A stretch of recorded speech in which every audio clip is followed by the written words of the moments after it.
Wait, CCR doesn't refer to Creedence Clearwater Revival? Let's talk about it. Okay, actually, that took me like 5 takes to say that without stumbling on it. This is the real story with Adam and Sherry. I'm Adam Hamalian. And I'm Sherry Hutchens. This is where two broker associates in Contra Costa County talk about all things real estate. All right, let's get to it.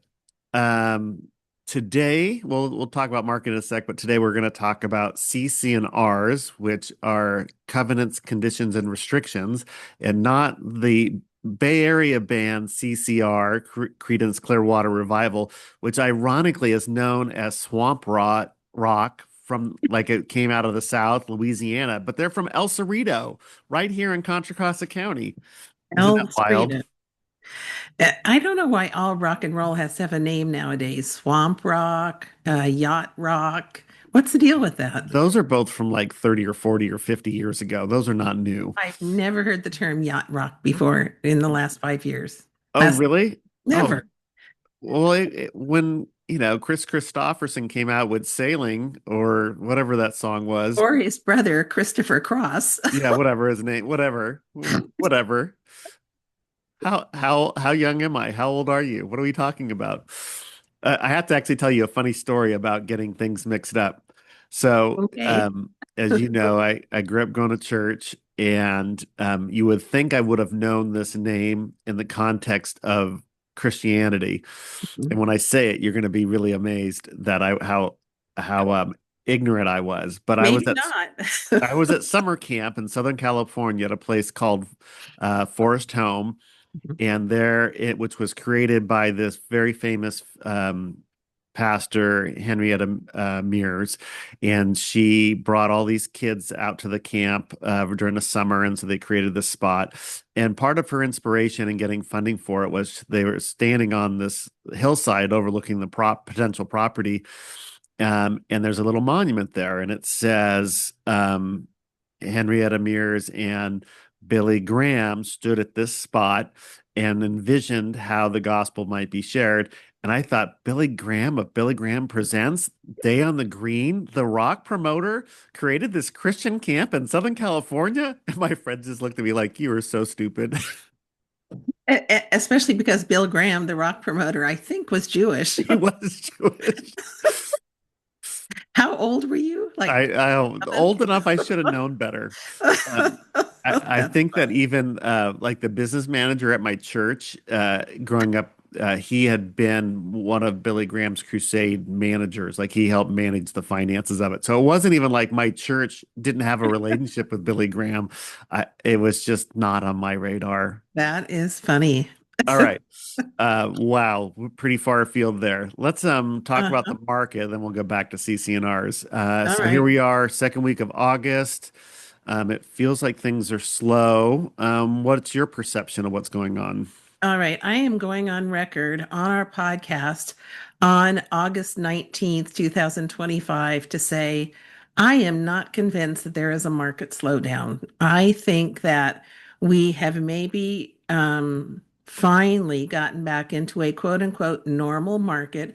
And in a normal market prior to COVID, there was always a summer slowdown. July and Yep. August was dead. And until someone proves to me until the statistics prove to me that we are actually in a slowdown, I am not going to believe it. And you know why? Because we're working on 4 listings that are coming on the market in September, and we've got 2 escrows in contract. So, I mean, we're busy. I talked to our escrow officer this morning. She's having a very busy August. So, I don't know where the slowdown is. Do we need to maybe have some conversations about price with our sellers? Absolutely. Absolutely. But that's my opinion. And I'm on. Yeah. No, I think you're right. I agree with all of that. We did Oh, see a I love that. softening in prices, maybe 3 to 5% year over Mhm. year. Yeah. But the number of transactions are not that much different from a year ago. And really, if I think if you were to take the boom year out in the middle of COVID, where things just went crazy, I think your observation is spot on. I totally agree. I was at the Rossmore marketing meeting this morning, and there's been a little bit higher number of homes on the market in Rossmore, and there's a lot of other things happening there. So Mhm. please take this with a little grain of And salt. not necessarily market driven. Right, but they are doing consistently 10 homes going into contract every week, and it's been 10 homes going on the market every week for as long as anybody's been counting. Yeah. So, yeah, I think that we're still seeing transactions once prices have adjusted and really moving back because they really escalated too fast during the early COVID years when all the money was infused into the economy. Yeah, money was practically free. People didn't have anything else to do because they were in lockdown. It's like, let's buy a house and, Yep. let's throw a bunch of money at it at 2.5%. Who cares? Exactly. All right. If you have questions specifically about your neighborhood or market, please reach out to us because it is as a friend said, a property by property market and Mhm. certainly neighborhood by neighborhood. Yes, absolutely. All right. Our topic for today is not the band from El Cerrito, but it is CC&Rs, covenants, conditions, and restrictions. And we're going to hopefully demystify some of that, maybe talk about some proper red flags and beige flags that you might see in them, and some flags that just need to be discarded altogether. Um, Yep. Sherry, can you give us an overview about what CC&Rs is and how they relate, maybe to begin with HOAs and Mhm. non-HOAs? I think that for many buyers, when they see CC&Rs in a disclosure packet, it's an instant red flag for them because they're thinking, I'm not going to be able to paint my house whatever color I want, or, I'm not going to be able to park my RV in the driveway or next to my house or something like that. But in fact, there are very strict CC&Rs out there, and there are less strict CC&Rs. So all HOAs have CC&Rs, and they are, let's see, I was going to say they are the rules and regulations by which someone lives within a community, but it goes a little deeper than that. Um, and then there are HOAs or there are CC&Rs, sorry, that are not part of an HOA. And that really alarms buyers. It's like we're buying a single family home in Alamo and there's CC&Rs. What are these for? And who's going to enforce them if, in fact, we just had one in Orinda. And I actually, for a single family home, the house was over $2 million, and you wouldn't expect to see CC&Rs in that sort of a property. And so it takes some understanding of how these things are developed and how they work and how they're enforced, so that we can really fully get a buyer to understand what it means. So, So typically, CC&Rs are created when a housing development is being started. So seeing something like a condo project or what was maybe initially built as apartments and then converted to condos, mhm, or something like a PUD or a big housing development as opposed to a collection of spec homes. Uh, mhm, and they they govern what things like who can buy, what you can build, all the things you were just saying. The one mhm. at Rinda was really kind of a fascinating one, as you mentioned. Just kind of touching on that as kind of an interesting illustration before we jump into some other examples. So it was a custom built home and probably one of the older homes in the neighborhood. And it wasn't a big builder that came in and built 1,000 homes. They were all just individually built. So somebody, when they were developing Orinda, put these together and they were trying to preserve a certain kind of lifestyle. And it was interesting because as you're reading through, you found a restriction on a kind of animal that could be owned. Do you want to talk about that? Yes, and I want to clarify too that the CC&Rs were written by the people who owned the land that they were selling off. They owned a big parcel of land, and I think it was splitting into three different lots. And they wanted some guidelines about who was going to build and who was going to live there and what they could do with their property. Hence the CC&Rs from the 1940s, even before the homes were built. Um, and I read them because I usually read them. And it was kind of funny because it said that you could not have rabbits. It said it a little more, a little more detailed than that, but it said you could not have rabbits on the property. Yeah. And why was that so funny? Well, what was so funny about that is that our clients had a pet rabbit named Rufus. Exactly. And as these things go, I think Rufus was originally got as a childhood pet for the now adult children. Yeah. And I think that the husband had been charged with the care of Rufus after these now adult children had moved on from, oh, the cute, adorable rabbit. Yeah, off to college, but Rufus stays behind. That's So right. Rufus not that allowed in was the a dorm rooms. big rabbit, Yeah. really big rabbit. He was so warm and he looked cuddly, though I did not attempt to do that. The thing that was kind of amazing is my aunt and uncle used to have a rabbit, and he was very destructive, chewed a lot of things. But Rufus did not leave. There was no obvious damage from Rufus in this home. He was a very well behaved rabbit. Well, when we met him, he was enclosed in like a child-proof gate, a rabbit-proof gate. Do you think that he had the run of the household when we weren't there? Oh yeah, absolutely. Oh, wow. Interesting. Yeah, yeah. The Well, I gate have was so made to many be things that open. I can't say on this podcast, but would love to. Yeah. So, so were So they in violation of the CC&Rs by having Rufus? they were not actually. What the CC&R said was that you could not have chickens, I, rabbits, or I think something goats. else. I think goats. Goats. Yeah, you could not raise chickens, rabbits, or goats on the property. And in the 1940s, I guess, I assume that people were raising them for food. I, Yeah, I, yeah, I it's know something like that. people. We don't usually eat rabbit in this country, but I know there are countries where rabbit is a delicacy and people cook with it all the time. Yeah. Poor little My, bunnies. my mom one time participated in a fundraiser called Rabbits for Rwanda, and that they were going to buy rabbits for food in Rwanda. So yes. Oh my Uh, God. but That's a whole podcast my on its nephew own. researched raising rabbits for food.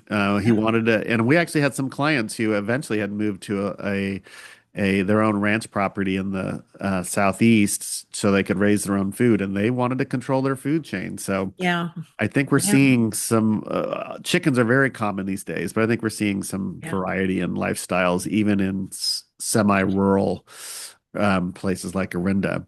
It Uh, makes me squeamish to just think about it, but Yeah. So if let's just say that they were in violation of that CC&R, how would like who cares and how are they going to get in trouble for that and what would happen?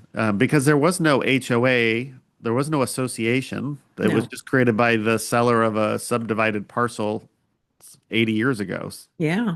So when there's no HOA to enforce the CC&Rs, the enforcement falls on legal remedy. So if the next door neighbor looked out and saw that, there was a whole bunch of rabbits in the backyard and a rabbits for sale sign in the front yard and went and looked at his CC&Rs and said, hey, they're not supposed to be raising rabbits, he could reach out to an attorney and ask the attorney to help him legally enforce the terms of those CC&Rs. Yeah. So that's the only way to do it when there's not an HOA. Yeah. Uh, Otherwise, the HOA does that. Yeah, and I haven't really even anecdotally heard about that happening, with the exception of some things that would be true anyway, like tree encroachment Hmm. type stuff. And right now, that's becoming much more of an issue as we're dealing with fire abatement. But that really is governed more by the fire codes and Yeah. California laws around historic trees than it is about CC&Rs. What are some other besides restrictions on animals, livestock, let's say?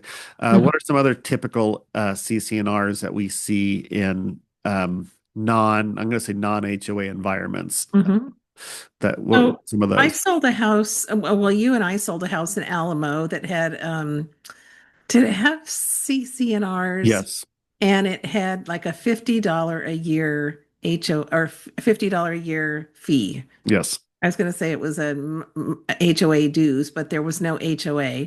And $50, what does $50 cover? I mean, it was a fairly exclusive neighborhood.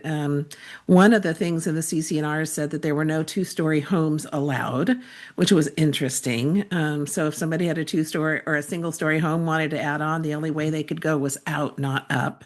But the $50 was for the annual neighborhood Christmas party. Sounds like a great idea to me. Somebody had fun writing those CC&Rs. Yeah. It's interesting because there was no two-story houses, as you might have guessed, but there were a couple houses that had definitely pushed the roof up to create a vaulted ceiling inside the house. Yeah. And that must have passed the legal muster, or Yeah. somebody might have complained about it. But yeah, I think there's a lot of kind of uniformity of neighborhoods that may or may not increase value. That's an unusual one. Not I don't see that one very often. Yeah.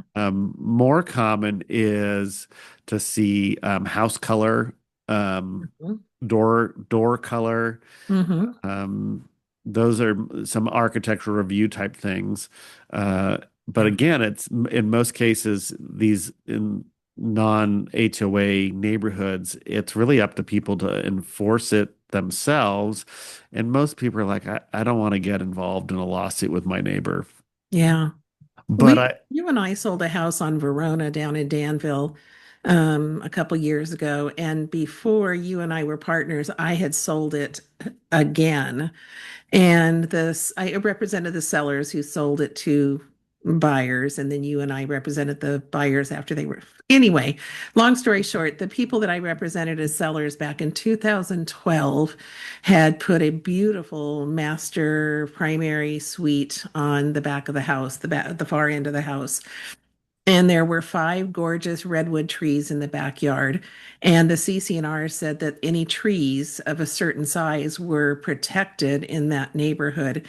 And it was the city of Danville, when the contractor applied for the permit, who stepped in and protected those trees per the CC&Rs. It wasn't a neighbor.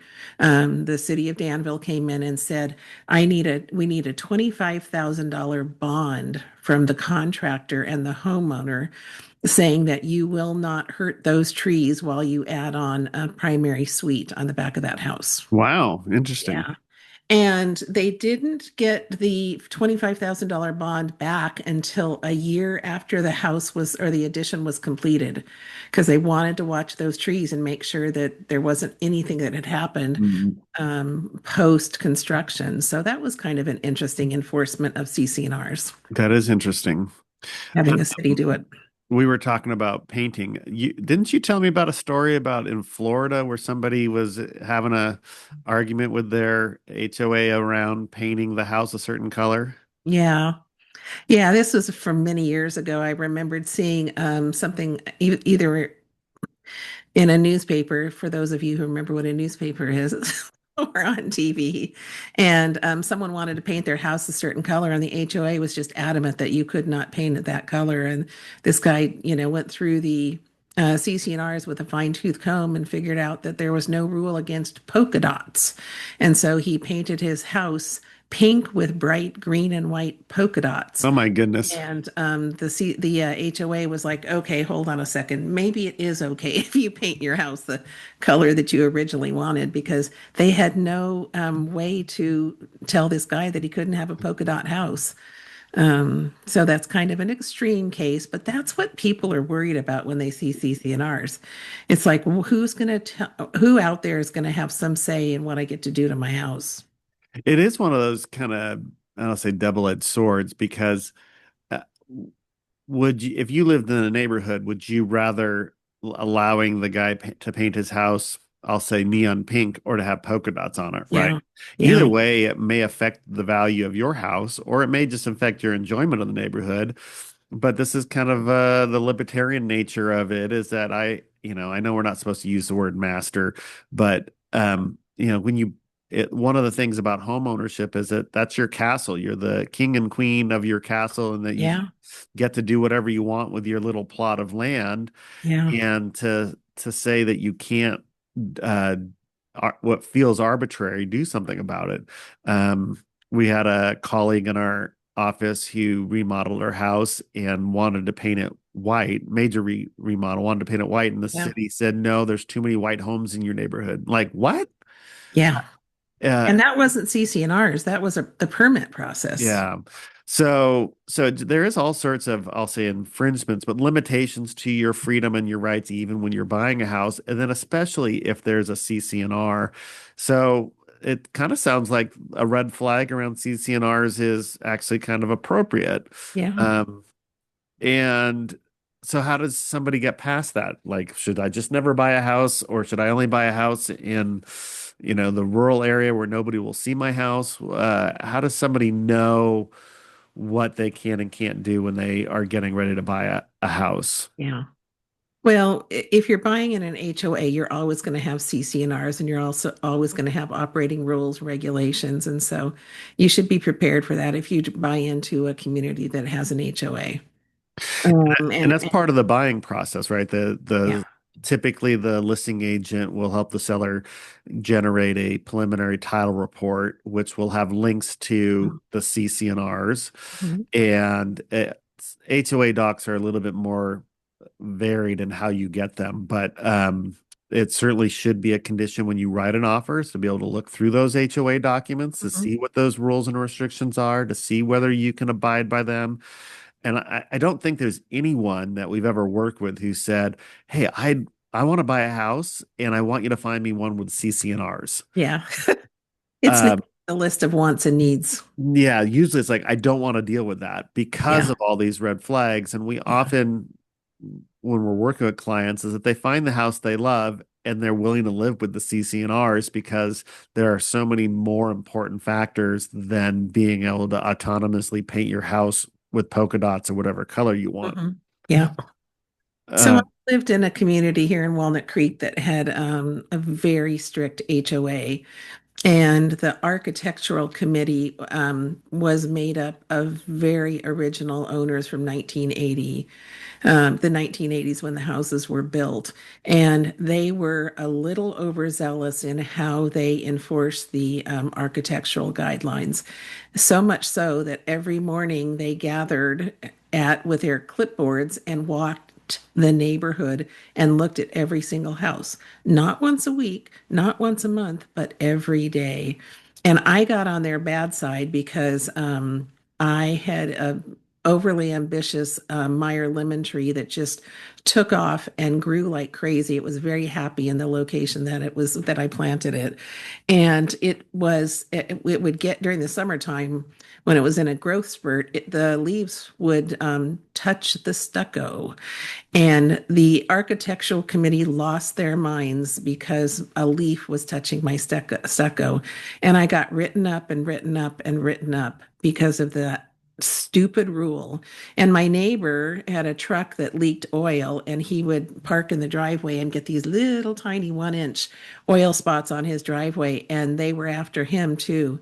And that was just in our little, part of the, 300 home development. I don't know who else was on their list, but that is the kind of thing that gives HOAs and CC&Rs a really bad name. A lot of those people are gone now, and I think that things have lightened up a little bit over there. But one of the things about that kind of enforcement is it may make the homeowners crazy, um, but they have very low HOA dues. They have a ton of reserves, and they are one of the best HOAs to buy into in Walnut Creek. So there's the pros and cons. You have yeah, to figure out, are you the kind of personality that is going to, be annoyed by someone writing you up because your lemon tree touches the stucco? That's probably not a good place for you. yeah, It's a good investment if you're going to buy into a condominium HOA complex. Absolutely. yeah. Um, a little side here. Sometime we should do a whole podcast on Sherry and her relationship with lemon trees. Meyer lemon trees. Meyer lemon trees, yeah. How many refugees do you have in your backyard right now? Maybe three. Yeah. So there was a one summer where it felt like every house we sold that summer, there was a potted lemon tree that the seller couldn't take with them and the buyer didn't want. And so they all migrated to Sherry's backyard. And she's got her own little lemon orchard going on back there. That is true. Yeah. All right. That's a whole podcast. We'll talk about that some other time. All right. All right. So stepping back from the architectural committee, and there are other things that show up in CC&Rs. And again, we highly recommend if you're buying a house and there is a document and some rules that you should read through them to Hmm. understand what you're buying into. And what might initially be Absolutely. a red flag, after you read it, we'll realize just because they exist, it's nothing in it that's onerous. But the opposite is true, is that sometimes you'll read it and you'll find things that you can't live with. And actually, we will find things that are actually offensive and illegal Yeah. because when they were written, there weren't rules against it. And so, particularly in the area of fair housing. Yes. Uh, I think you learned something about this last week at the Rossmore marketing meeting. Something to Yes. be in Minnesota. Well, let's talk about what the problem is, and I'll talk about what I Okay. learned last week. Yeah. So there are federal laws and California state laws that build together that protect people from being discriminated against when it comes to housing. Hmm. And typically these are race, ethnicity, family makeup, um, all sorts of other details like that, military families. The laws are very Disabled, protective that everybody gender. should be able to buy any house they want in any location, assuming they can afford it. Yes. And that didn't used to be. In fact, I don't know if you know this, but so I have a Armenian descent, and my ancestors came to California about 100 years ago and settled in the Central Valley.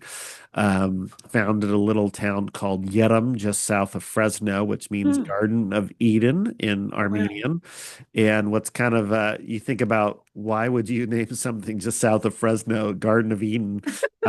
It's because where they came from in the old country looked very similar, and of Oh, course the soil is very fertile and things grow really well there. it is a Garden of Eden. Yeah.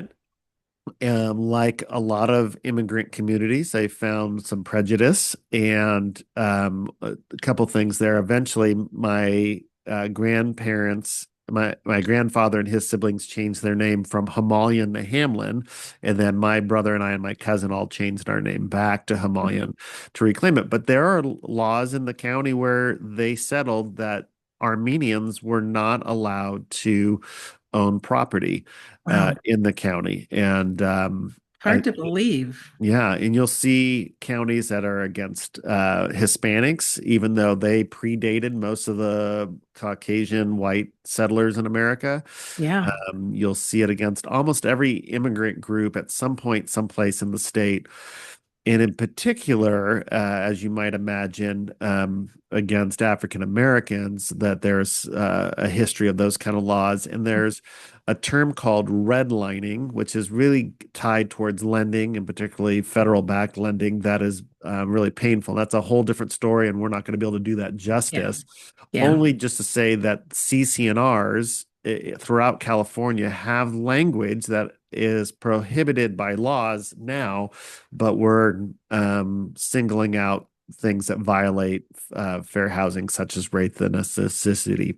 Yeah. It's very horrifying the first time you see it and you think, wow, wow, someone wrote this and it was legally enforceable. Yeah, it makes your stomach turn. And Yeah. these are, publicly recorded documents. This isn't hearsay. That isn't just a bunch of neighbors got together and say, "Hey, don't sell your house to somebody who looks like fill in the blank." Yeah. It was actually codified and at the county, recorded at the county, probably something in every county in California. Not necessarily covering the whole county, but something within every county. Hmm.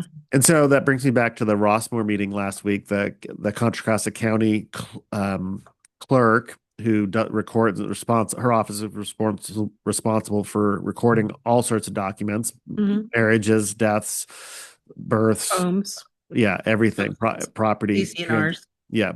So she came and reported about a law that was passed in the state assembly a few years ago that even though these CC&Rs have been deemed unenforceable for 30 or 40, 50 years, that there still can be found in recorded documents. And that this state legislature law required counties to come up with a plan to eliminate those documents. And it didn't say how to do it, didn't, and like many things, it was an unfunded mandate. So they don't necessarily even need to do the plan. They just have to come up with a plan. Um, Let me see if I understand this, if I can interrupt for 1 minute. Oftentimes, when we have that kind of discriminatory language in a CC&Rs, there's a cover page on it that says, due to current laws about fair housing, disregard any discriminatory language in this document. Are they saying that they want to get rid of that, even though that cover page exists? well, that's yes. They don't want anything recorded on a deed, even if it's not legal, to say it at all. They just want to Oh, eliminate the oh, language that it violates the fair housing, all right. so that we're not forcing some of our population to look past something that would be directly offensive to them. Yeah, So, that's a good thing. so the University of Minnesota, which seems weird for a California Mhm. situation, started doing some research because Minneapolis uh, had one of the biggest disparities, whatever the word is there. Uh, Disparaged? yeah, you know what I'm talking difference between homeownership between ethnic groups. And it was something like 75% of white residents owned homes in Minneapolis, but only 25% of African Americans. And Oh, so wow. they started doing this project to understand why that was. And they discovered obviously some of these discriminatory practices, including redlining. But part of what they're now doing with large scale language models and being able to search digitized documents is they are helping counties, whoever wants to use their help, to identify CC&Rs that have the discriminatory language. And then once they've identified them, they're validating whether it's accurately. So they have to have 5 human readers say, yes, I read it. And then they're going to rewrite the CC&Rs, eliminating that language, and refile it without it. So I signed up to be one of those human readers. Oh, I love it. Yeah, so I haven't been called yet, so we'll see what happens. But I thought there was some artificial intelligence involved in this as well. yeah, so the artificial intelligence is reading these digitized documents, and they had a couple false positives, Mm. particularly here in Contra Costa County. Like I think there was maybe 4,000 incidences found, and that seemed a little high to people, and so that they dug into it. And apparently, there was a lot of lending in Contra Costa County when it was being developed by a Canadian lender. And so every time the word Canadian showed up in the documents, it got read as a false positive. Um, so who knows what the actual number is, and we're not reporting on that. I But have just not seen Canadians on the list, the fair housing list of protected people. no, Canadian lenders, I don't think qualify as a protected class.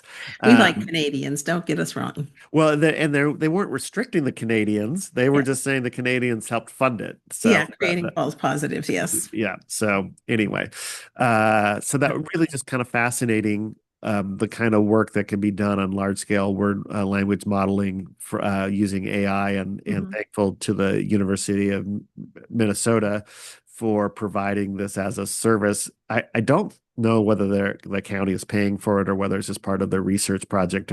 But yeah, so kind of excited about how we might clean that up so that when you go, anybody that wants to come buy a home in our county won't have to be worried whether their name is whether their ethnicity or race or Mhm. what other thing might be a violation of fair housing will be in those CC&Rs. That is so interesting. I Yeah. love that. I'll If make you're sure curious about you being a start. reader, reach out to me and I will get you connected with the right people. Again, I haven't done it yet, so I don't know what it actually involves. And so just looking forward to participating. What a great project to participate in. Yeah. Now, Um, anything, I mean, that was kind of our big topic that we were trying to get to. Yeah. Are there anything that we missed when we were talking about CC&Rs that we think it's important for the consumer to know? I think we've covered it. I can't think of anything right off the bat. So Yeah. I think when you're buying a house, it's important to ask, are there CC&Rs? Let's just start with that. Like I said, in our area, it's very typical for listing agents to facilitate a preliminary title report, which will have links to those documents. You should be reading the preliminary title reports as you anticipate buying a house because there's all sorts of valuable information. You might need some help digesting it, which is, of course, why you'd want to have a real estate professional help you do that. Hmm. Um, and then also reviewing the CC&Rs and what kind of things do they cover. The big kind of A/B test is there an HOA that is going to govern it? And then you should really pay attention to it because you may have an HOA like Sherry talked about that's going to police it. If, if there's not an HOA, you should still anticipate that it's enforceable, but it's less likely because it would require a neighbor to stand up and say, "Hey, you violated this and I want you to fix it." Private citizens cannot put a lien on your property just because they sue you, but an HOA or a civic, like in Danville, that story about the $25,000, those organizations who have an authority can put a lien if you do Yes. violate the CC&R. So you need to pay Yes. attention to that. Yep. And if the seller is in violation, that will show up on the prelim if there's been a lien put on the property. Not always liens are not always monetary. Sometimes they're performative. And once you know what you're buying, then there's no reason not to come to terms with it. I shouldn't say there's no reason, but it's up to you as the buyer to come to terms with it. In most cases, it's not a reason not to buy the house. It's just understanding the limitations of what you're buying. Yep. What a great overview. Thank you. Of course. All right. I think that that's it for today. I don't think we've got anything else that we're going to cover. So with that, any final thoughts? Go buy a Meyer lemon tree, Go plant buy it a in your Meyer. backyard. Yeah, Oh, exactly. you only need one, even though Yeah, I have more than one. maybe talk to Sherry. She'll let you foster one of her Meyer lemons. Exactly. And lemons are yellow, which reminds me of the yellow brick road. Dorothy was right. There's no place like home. See you next week. Bye bye. Bye.